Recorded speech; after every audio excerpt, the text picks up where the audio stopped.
Good morning to all of you with us. Tobias Levkovich. Let me get right to it, Tobias. We need math in August, okay? We are 2.48 standard deviations below the mean. I mean, if you got these fancy charts here and you look at how much we've come down, are you saying buy here as others, including Dennis Gartman, go to cash? What we're saying is on a relative basis, equities look a lot more attractive than bonds do at this point. And I want to buy on weakness. So when the markets pull back, I want to take advantage. I don't want to chase the market given some of the uncertainties in place today. But on a valuation factor, the equity market is factoring already a lot of bad news in the earnings environment. So the equity market's wrong?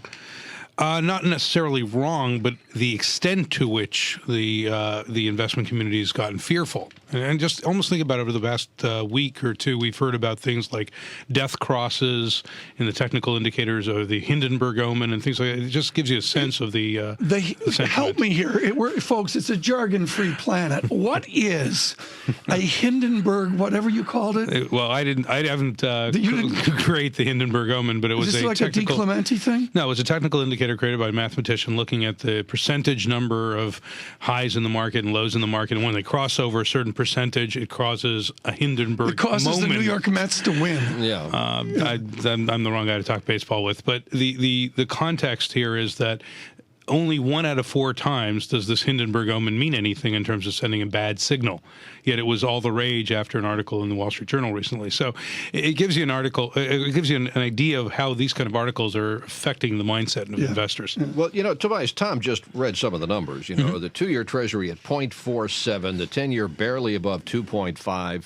McDonald's goes to Hong Kong and sells 3-year bonds at 3%. I mean, do we reach a point here where people say, come on, I've got to have some return? Well, you would say the junk bond market is so strong because of that, in terms of the yield opportunity. The MLP markets are strong. The REIT market has been strong. Anywhere where you can get a better yield.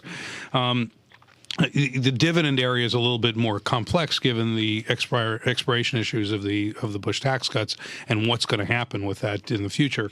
Okay, we don't know the answer. We don't know the answer in general dividends, but in things like REITs and MLPs, that's not an issue. Right.